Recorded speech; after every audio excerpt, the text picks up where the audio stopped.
Testing. 1, 2, 3, 3, 2, 1. Test out. It's recording. Excellent. Okay. Love it when something works.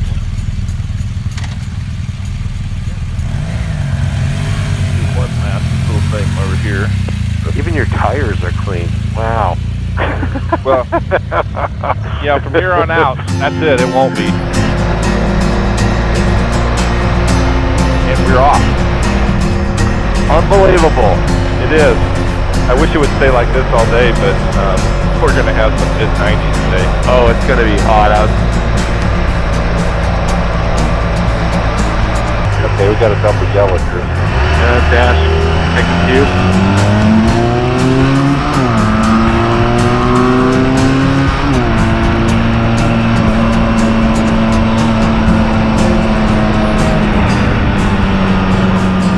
Wow, that was amazing. That's a new record for me over age 55.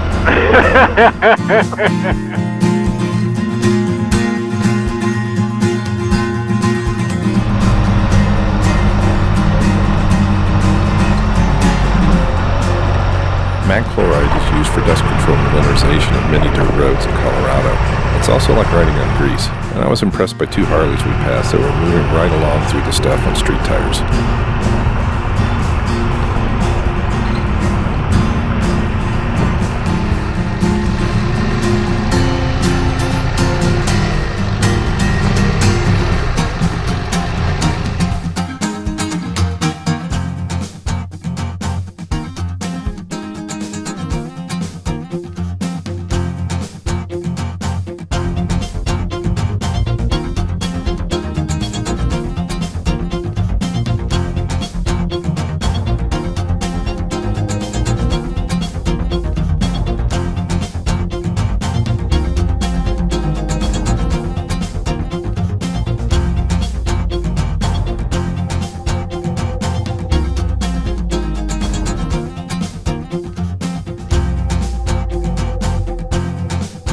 The Top of the Rockies rally is sponsored by the BMW Motorcycle Club of Colorado.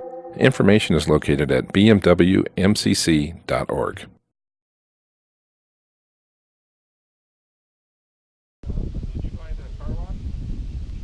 No, I didn't look. He's got so many things on his bike, everybody stops and stares and asks some questions. Got it. Yeah, I got you. Can you hear me? Yeah, I got you. Where you been? I've been waiting on you. Yeah, right. We left Paonia early in the morning, headed towards Grand Junction and then on to Vernal, Utah. We would make it to Green River, Wyoming for the night and reach Jackson, Wyoming the following day. Do you have a walkie-talkie somewhere there, or how do they let you know? Oh, there you go. We were wondering where it was. We've seen several people as we've been going along. Where's their walkie-talkies? Yeah, it's like you just use your force. That's right. There you go. Oh, did you see his bear can? It says "Live long and prosper." If you look on his right-hand side there.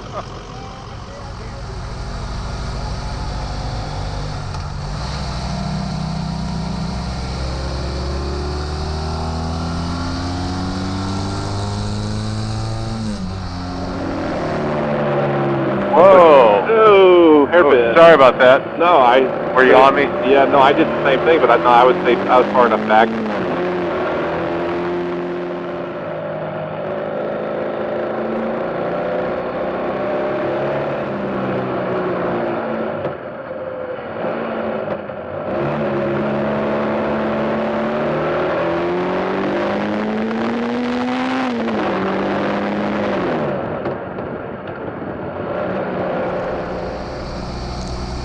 Go goes up, winds its way up to what is Douglas Pass, is what I assume. Oh, okay. Well, we're at 83 degrees and 7,000 feet.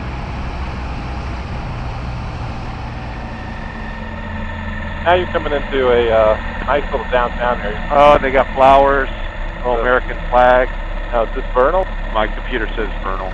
Okay.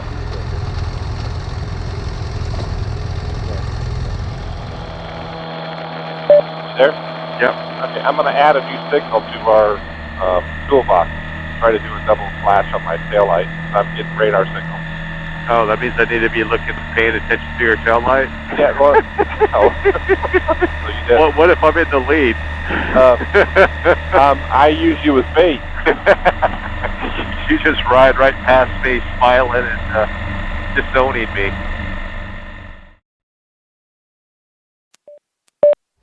Good morning. Good morning. So I think we just head down here like a mile, gets out of town, and it merges up to I-70. And then we go like 2 miles, and then we get off on 372. Just switch to music. We got a couple hours of droning along here. Yep. All right.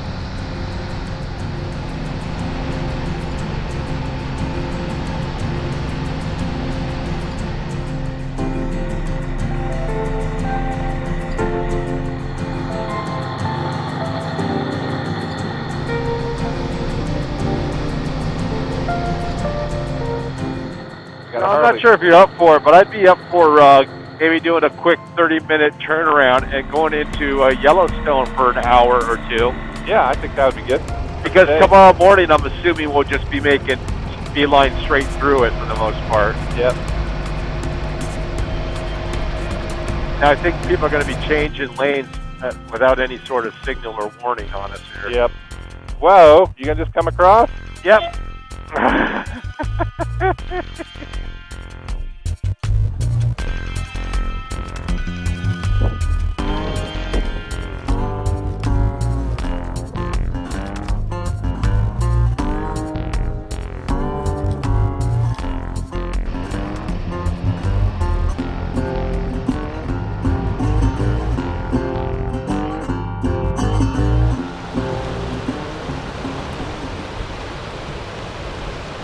Lewis Falls in Yellowstone.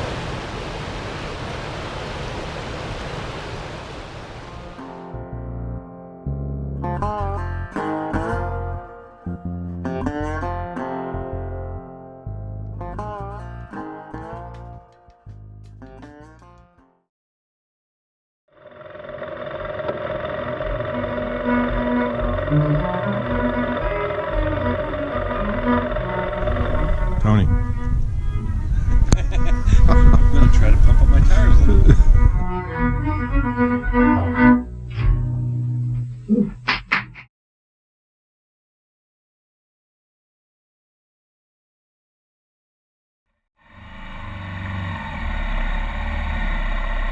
You there? Yeah, can you hear me? Yeah, I hear you fine. Wonderful. All right, I'm just gonna pull out. Tell me when you're ready. I need to kick up my kickstand before I try to pull away. I'm ready. Yeah, here we go. Okay.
You get down here and it gets gravel.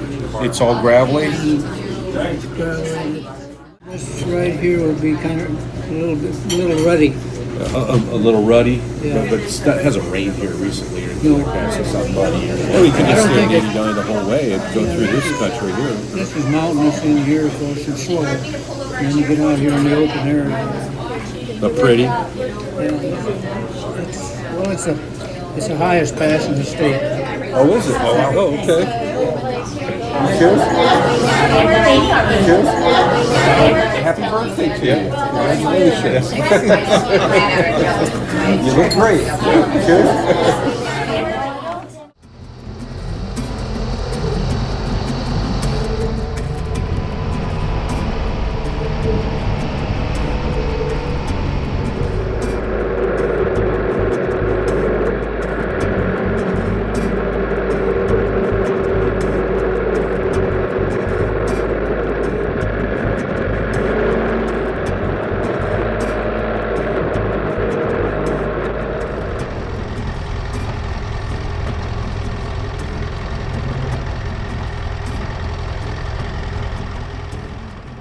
I heard just Trace telling me, Bear's going to see you, and what he's going to see is a taco.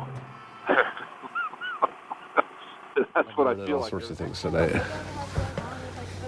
See, what is that? That looks like the alien. Right? It doesn't tell you right there what it is? See, it fades in and out. You have to hit it just right, otherwise you get parallax. I explained to you what parallax is the other day. That's what I do when I'm parking. Parallax parking. Okay, I'm cold. The show's over. All right, so good night. Good night, Johnny.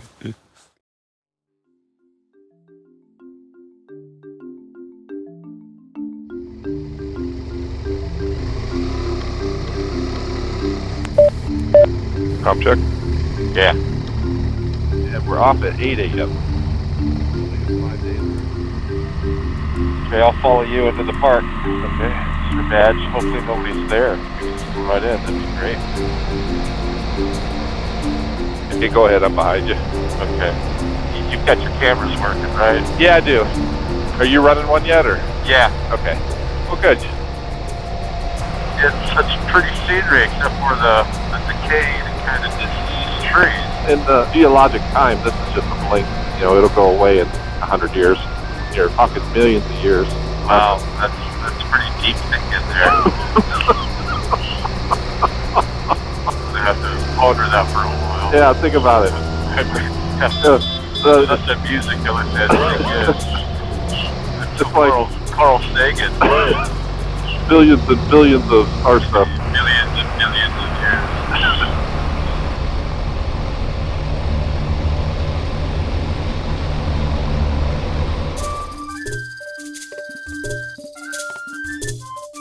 Okay, shoot. Ready? Yep.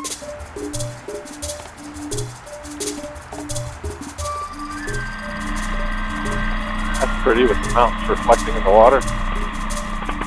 You know what I forgot to do? Check your secondary interface transducer. Turn on the lower camera for all that.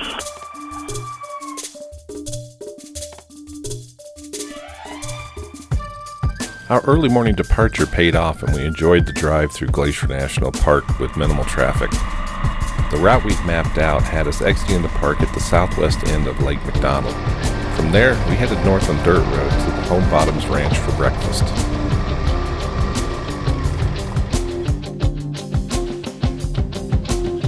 I got John, and I'm sorry, were you? Evelyn. Yeah, I'm Phil, and this is Tony. Hi. If you feel like it, drop us a line.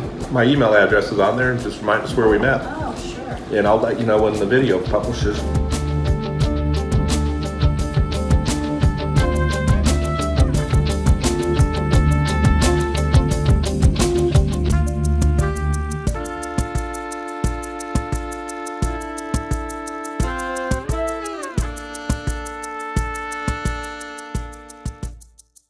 After a great breakfast, we continued north for 40 miles on Forest Service roads through remote Montana to the Roosevelt border crossing and into Canada.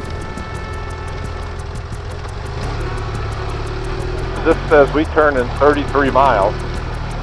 Well, yeah, because I mean it's basically just a couple miles shy of the border. Yeah.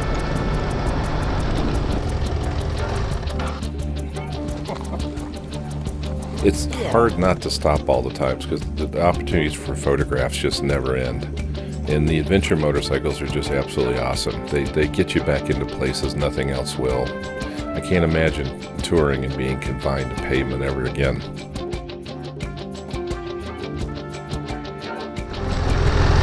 Yeah, we made as much dust for you as we could.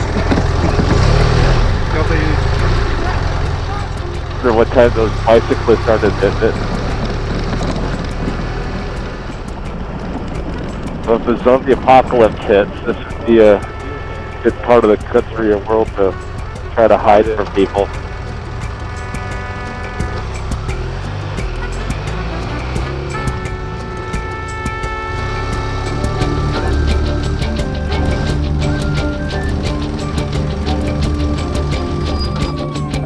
Hey. Hi, how you doing? Good. You with your buddy there? Yeah, we're headed for Victoria from Denver. Okay. Anything coming up with you that you're going to be selling? Any firearms, weapons, weapon parts? No. Yeah, okay. Have a good day. Okay, thank you.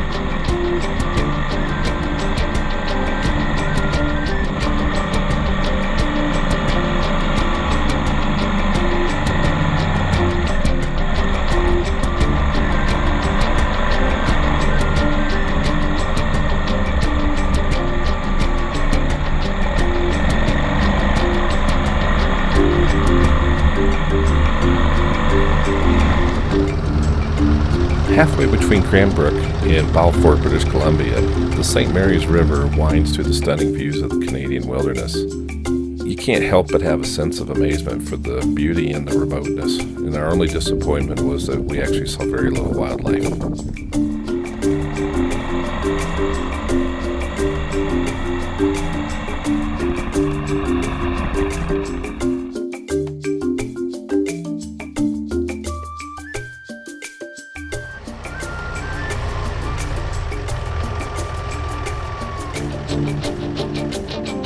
We arrived at the East Kootenay Bay Ferry landing at about 7 p.m. With the ferry ride still to come, we were about an hour from the Toad Rock campground.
As we left the ferry, a couple touring on Harleys offered to show us the way to the Toad Rock campground. And for a brief moment in time, we rode with the Big Iron, rolling up the west side of Kootenay Bay and into Toad Rock.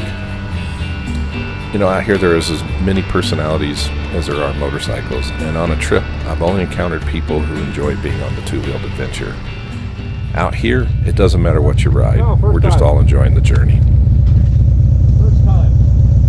Registration and all that. Yeah, made a reservation. Okay.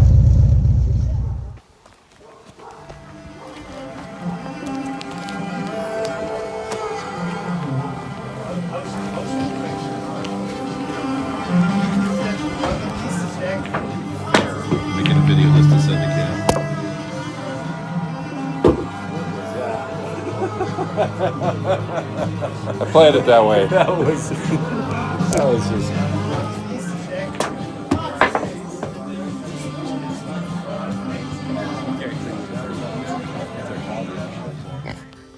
Oh yeah. Oh boy. Oh, that's a big pig. Oh, you're a big old pig, aren't you? Yeah. Oh yeah. Oh yeah.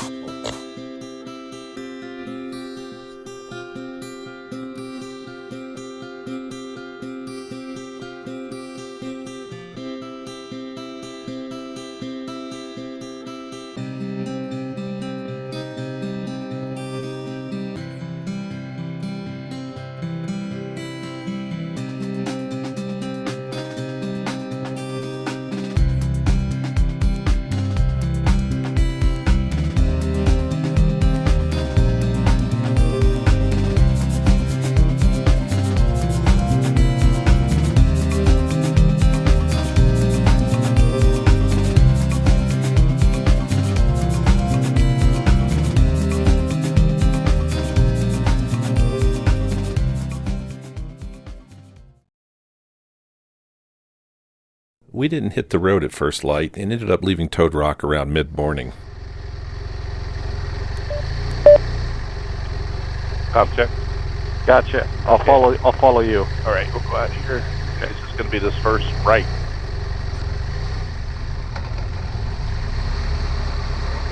About West Kootenai, though, other riders here had told us they use Toad Rock as a base and spend a week riding in the area. And that's not a bad idea. It's definitely a beautiful area with great roads and unpaved exploring opportunities. And as it turns out, today will be one of the most scenic 500-mile drives anyone could expect.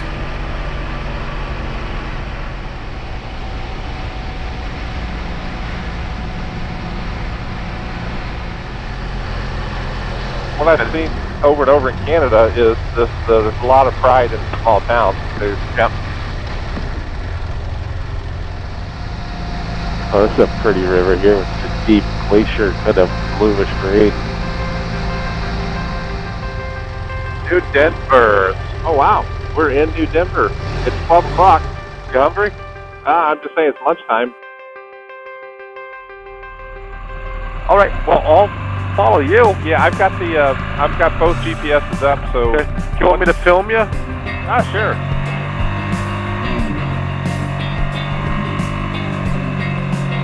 Okay, I'm gonna go on music. Okay, I'm following you. gotcha.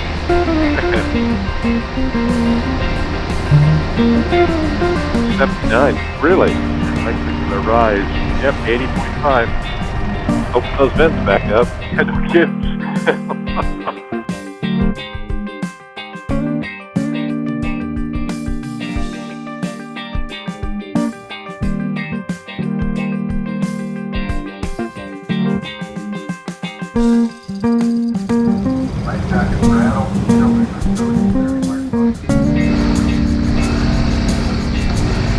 Right now, I'm good for at least 60 miles. Past the Gilmore here. Yeah, keep going.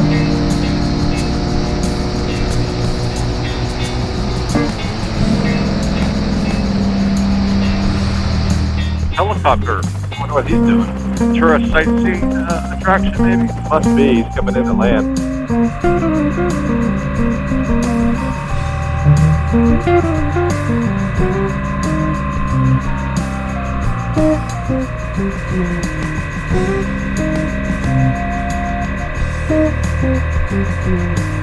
There are certain TV sitcom famous actors that I just can't get over the fact, oh, well, that's Marty Fife, you know. Yeah, and Gilligan's always Gilligan. Ginger never got past the ginger stereotype. Mary Ann, none of the Gilligan's people ever, after that show, ever got past that stereotype. Yeah. Likewise, all the Brady Bunch people. Yeah, Yep. you know. Yep, same thing.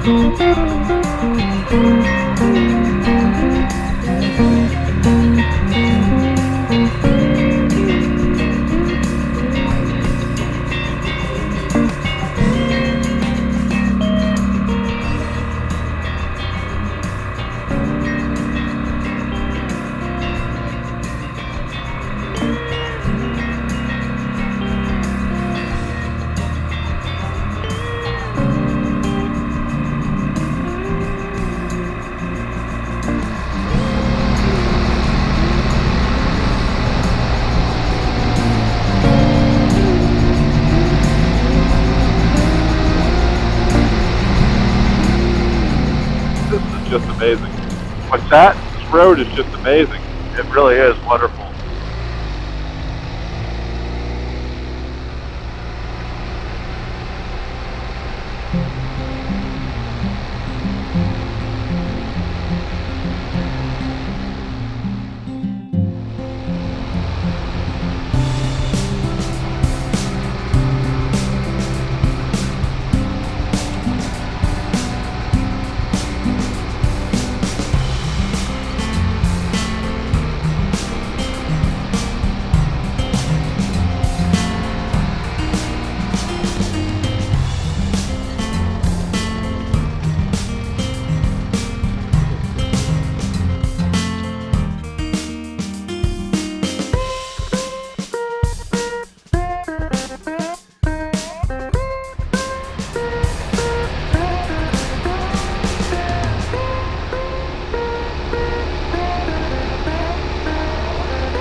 There's a little bit of sun down behind the mountain.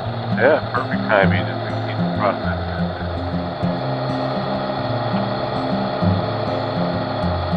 We arrived at the Horseshoe Bay Terminal at about 10 p.m., missing the last ferry to Nanaimo by about an hour. There were no hotel opportunities, so we did what a lot of people do there, and that's just sleep on the ramp to the ferry. Judging by how many people were there, that's not too unusual.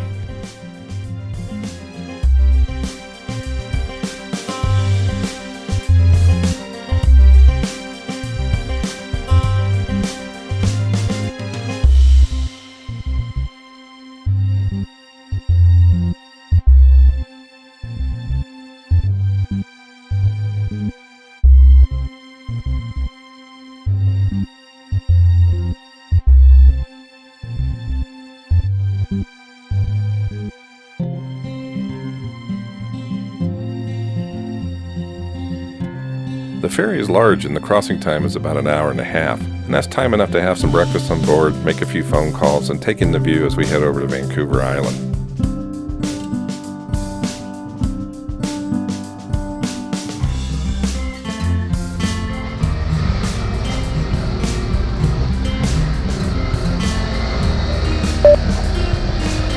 Stop check. Gotcha. Well, it's a nice day over here. Yeah, temperature-wise, beautiful. Once again, 73. Morning. Where are you headed for? We're headed for Tofino. You're headed to Tofino. Good deal. Your flight outside. So where are you coming from? Denver, Colorado. Oh, right on. We're in the way. Oh, okay. In case you run into any problems here. I just live about 10 minutes away from here. Jack, how you were talking to? Yeah, gave me his phone number and asked if we needed to do repairs. You know, we're welcome to come use his garage. Nice. On the kickback music. Roger. On the way to Tofino, the McMillan Provincial Park is an opportunity to enjoy a redwood forest. However, don't plan on a traffic-free drive. Well, I appreciate you doing this route with me. Same here. Some you do. It's beautiful, and you know you'll never do it again. Yeah, It's just it's too crowded now. So far, the Pacific North weather's been perfect to us, and lucky for us, it would remain so throughout the trip. Tofino's extraordinarily beautiful, but expect crowds, which also dampens the ride into the area. When I was routing the trip on Google Maps, the location looked remote, but it's not. The locals say in the last few years, the experience has changed quite a bit.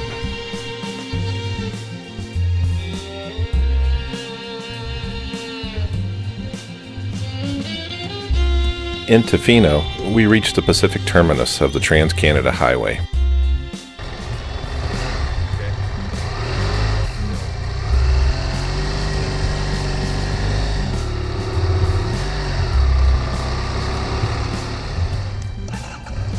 And I would like to get a day off the bikes. Okay. And that gives me time to, you know, we're on the outbound point. Tomorrow. Yeah. And so see if we can find an interesting place to be. What the guy I was talking to did say it was the height of tourist season, so he really wasn't sure if we could find anything. He said, but then he said, I'm not really the guy to ask because I live here. I never get a hotel here. So, but he probably still had a valid point.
A year ago, we started planning for an adventure ride to Victoria, British Columbia, and here we are.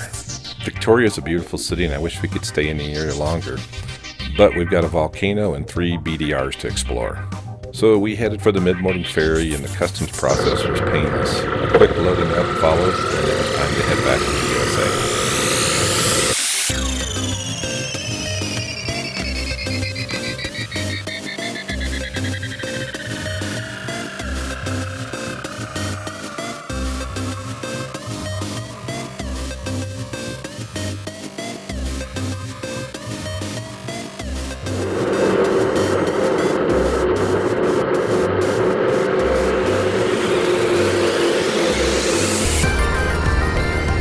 Being on the road requires a routine.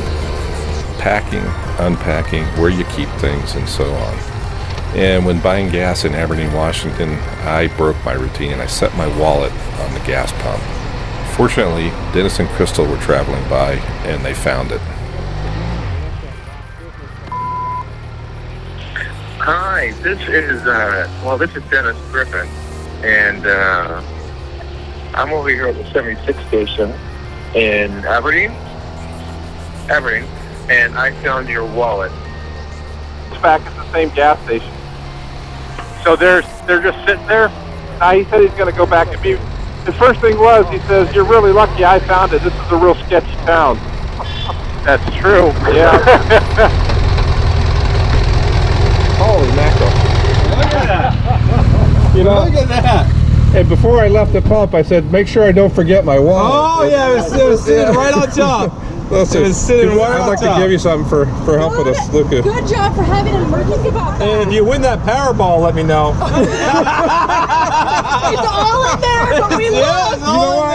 If I win that Powerball, I have your phone number. Yeah, I will let you know.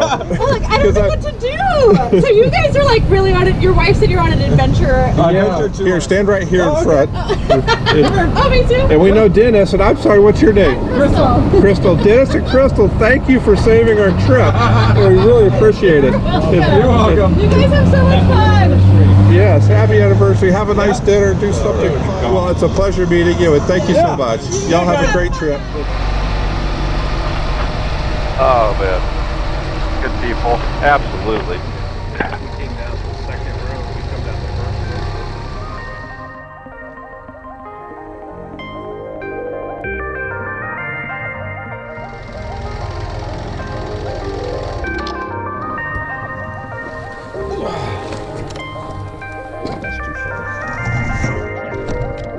Hey, Tony. When you get a chance, come over here. My bike fell over. Roger, 0J, and I feel fine.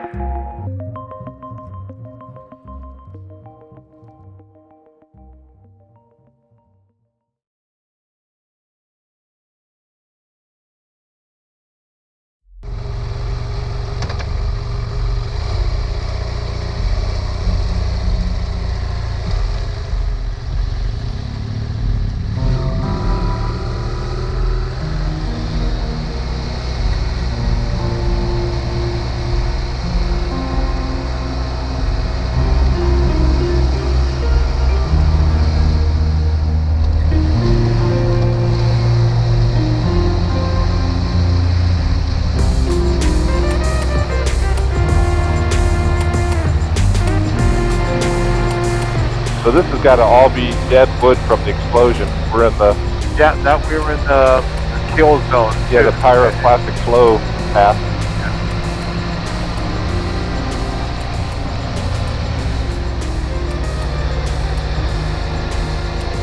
Kind of in awe at the amount of destruction through here. These huge trees knocked over.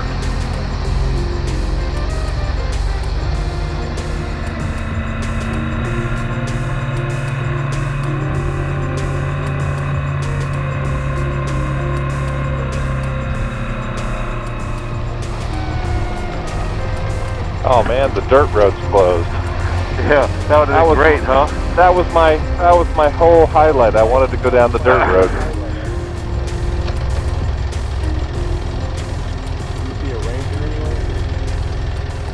I just felt an earthquake. Now we've got an eruption down here.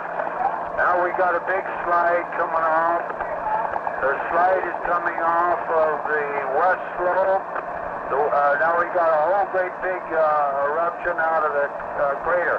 And we got another that opened up on the west side, and the whole west side, northwest side is sliding down.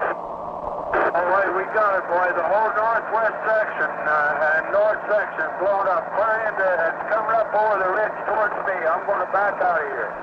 Photographer Gary Rosenquist barely escaped. Radio operator Jerry Martin did not.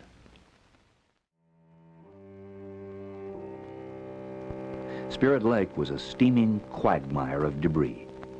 The entire north flank of the mountain was gone, and that proved the key to understanding exactly what had occurred on the morning of May 18th. The initial event was a major earthquake.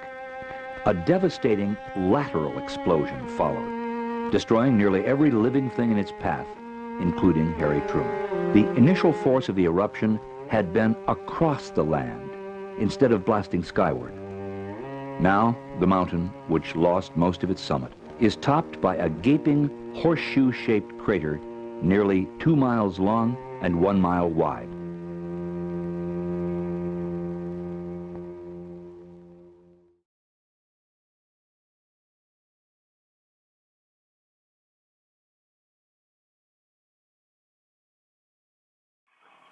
I mean, it's like it's just over time, the wind just blown all the floating logs against one side. I'm just going to shoot that with the GoPro right out the windshield. That is remarkable. So I guess we go back down quite a ways. Yeah, we go all the way back down to 25 and then go north until it hits 12. I'm glad we did these roads. I mean, because when I bought the Butler map, I mean, all of the highlighted roads, for the most part, were down in this section of Washington. You know, going to Mount St. Helens was a very uncrowded experience. That was very pleasant. Yeah, definitely. Just like Tofino, really. Yeah, it really was just exactly the opposite of Tofino. How far is Spokane? Spokane from here, you know, we could be there in 3 hours. Well, we're going to be hot. You want to just bite it and go to Spokane and pick up the Idaho BDR tomorrow? Let's just suck it up. I'm not seeing anything here that's like, you know. It's 168 miles. So yeah, it's 3 hours. We would be there 5 p.m., 6 p.m. I'm up for that. Yeah, let's do that. That sounds good. Okay. Yep. This is what I remember Central Eastern Washington looking like. Hey, I'm filming you for what it's worth, just so we could show everybody that there were times of misery. Is this some type of base housing that we're headed for? Yeah, it's on base. A lot of bases have like bachelor officer quarters, bacheloristic quarters, and lodges.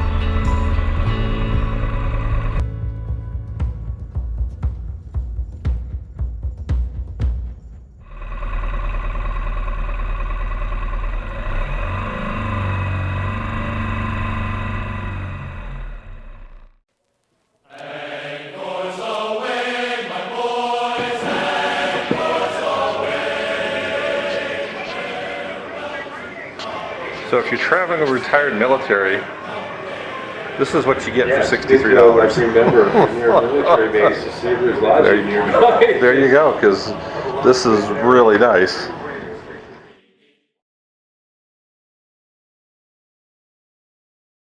We left Fairchild Air Force Base early on our 11th day, with 94 miles of droning down I-90 towards Wallace, Idaho.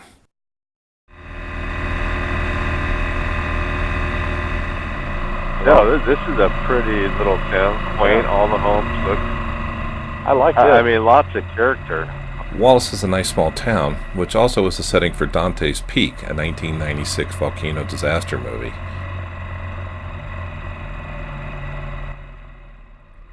From Wallace, we joined the Idaho BDR route southbound towards Pierce, Idaho, and at this point the only plan for the day was to see how far south we could get.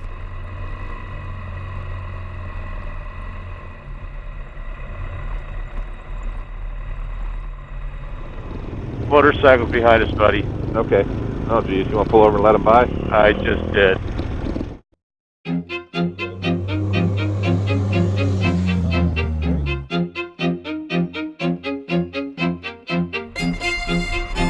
I think we've got time to make it to the area we want to be in, and then some. Yeah, I think so too, because it was just like an inch and a half. Yeah. That's like some kind of navigator joke, isn't it? Never gets old. It never gets old. It's always a winner.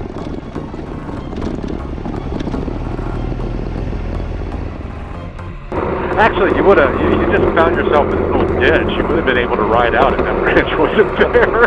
The branch just kept pulling back, and finally it just knocked me over. Yeah. You would have either been able to ride out of it or just simply stop and stand there.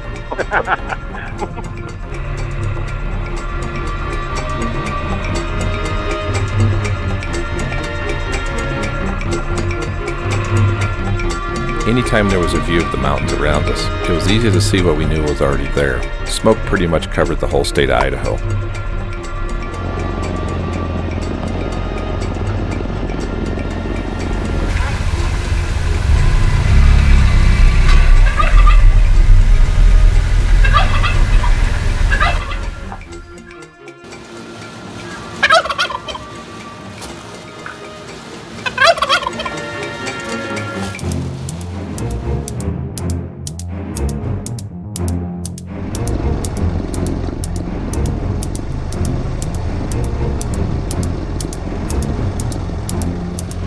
From Pierce, we headed south towards Clearwater, Idaho, skipping the eastern portion of the Idaho BDR.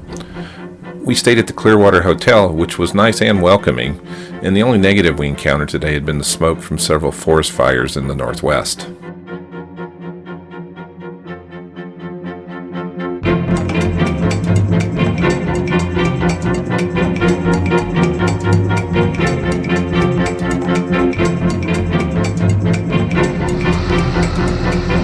Turn back towards the higher elevation, maybe that'll be nicer. Well, the descriptions of the boxes, they talked about big pines and all that, and that was on the road. Further, I imagine it's less desert. I think the highest peaks in Idaho are near the segment that we're looking at hopping on. It'd be nice to camp where it's comfortable. One minute you're riding through a beautiful forest, and then the next you're in the middle of a burn zone.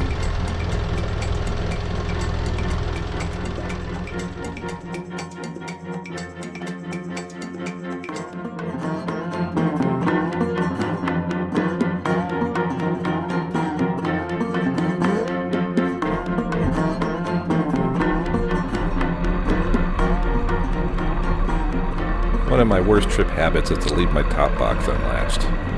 In Idaho, it finally caught up with me, and I lost some items as we passed over a remote river crossing. This is where it gets interesting.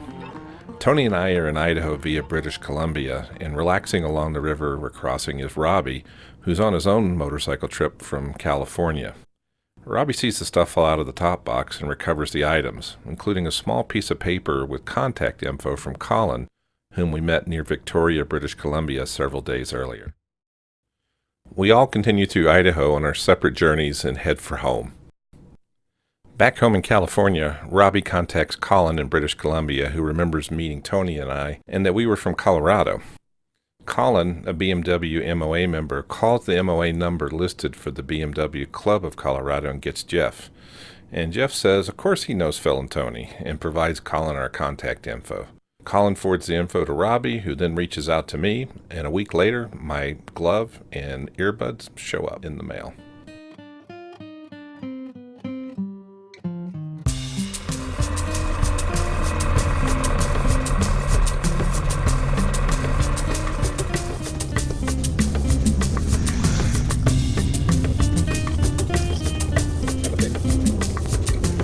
How you doing? Thank you. 2 more. Okay, thank you. Yeah, he said 2 more.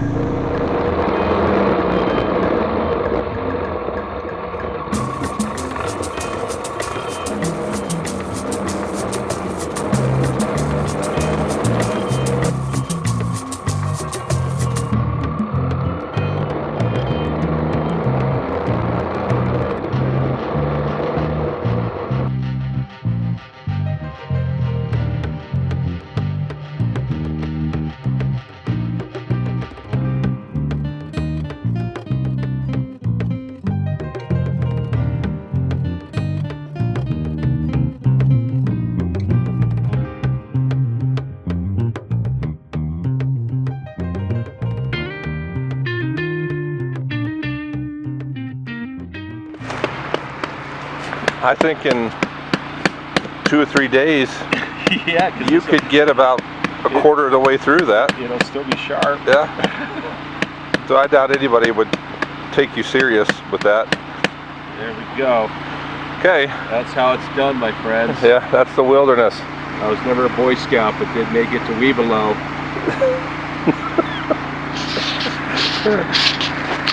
Thank you. This is my man hatchet. It looks bigger if I do this. Makes me feel like a giant. Yeah. This is normal size. Tony's really huge. 8 feet tall.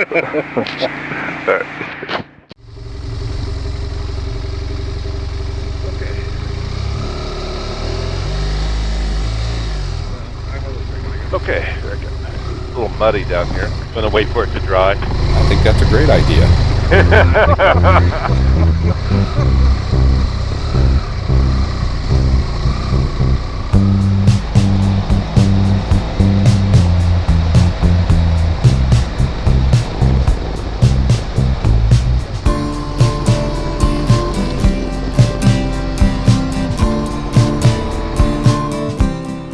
Oh, truck. Okay, right around the bridge, you're gonna see it. Yep, got it. It looks like pavement. Want to go right?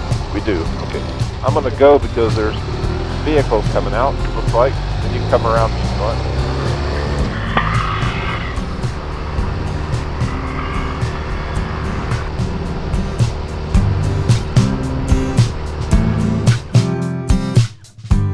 The Craters of the Moon Monument contained more than 25 volcanic cones, and 60 separate flows formed a lava field and range in age from 2,000 to 15,000 years.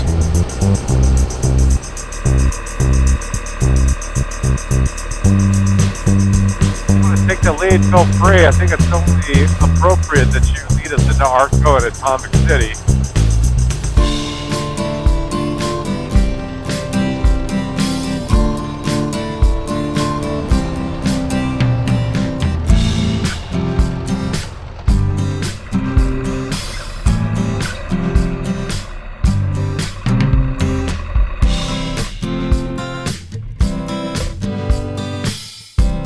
Near Arco, Idaho, the EBR-1 nuclear reactor was the testbed used to harness the atom for the production of electrical power in the United States. The science here in the 1950s and 60s was groundbreaking, and the facility is now a museum.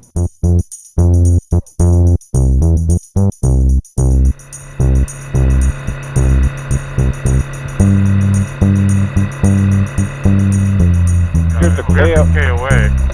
How about that? Try it. Let's take a look.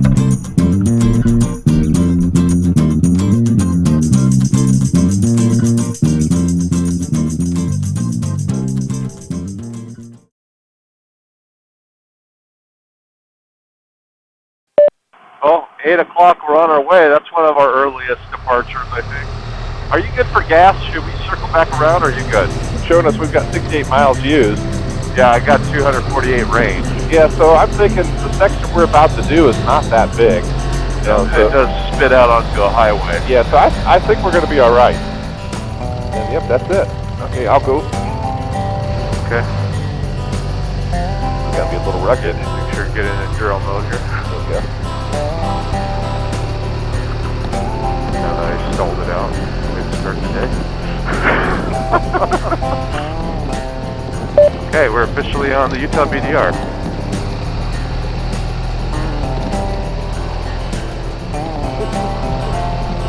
Oh, I saw a squirrel. There is wildlife up here.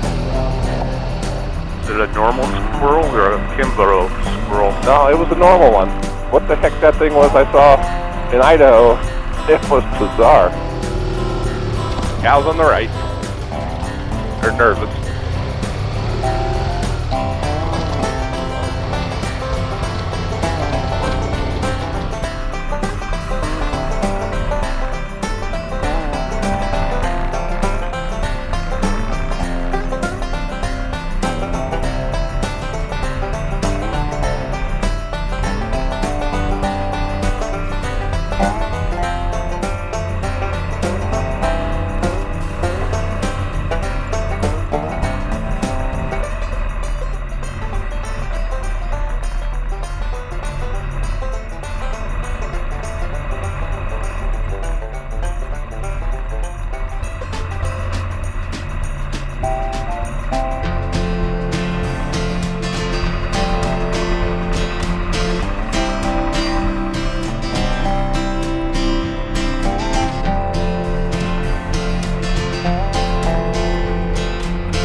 I see you in the big open meadow now.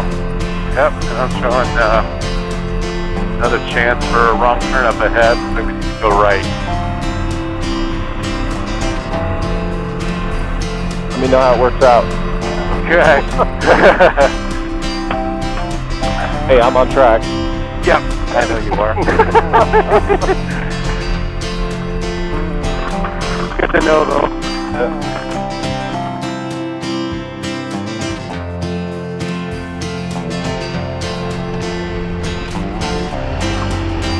Hey, I'm at the highway. Turning left. 19 miles to Evanston, is what I gathered.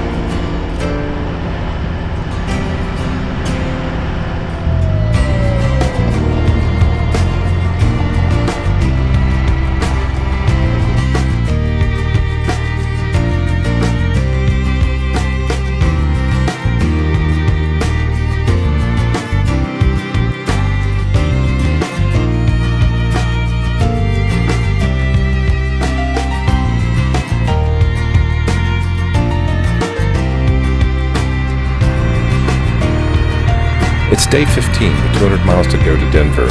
This close to home, I feel like it's just time to go home. And at the same time, I'm enjoying the last few hours out on the road. A few traveling points come to mind.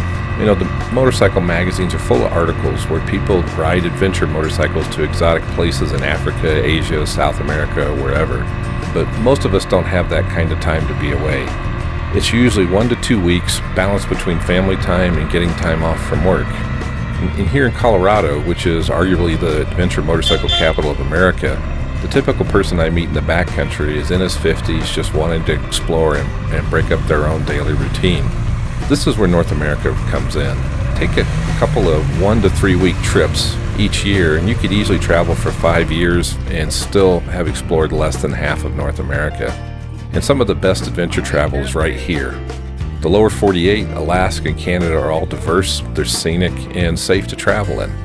In this trip, we traveled the Northwest through British Columbia, touched the Washington, Idaho, and Utah backcountry discovery routes. I recommend you check the BDR website. Butler maps and GPS routes are available for several BDR routes, which done in their entirety, each route takes a week to accomplish.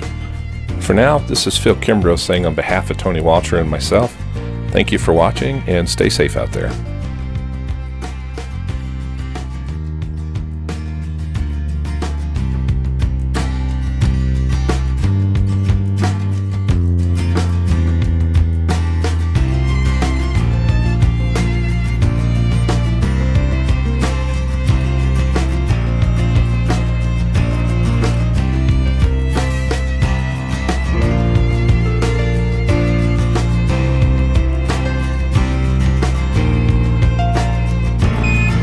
No matter where you travel, it's always nice to get home.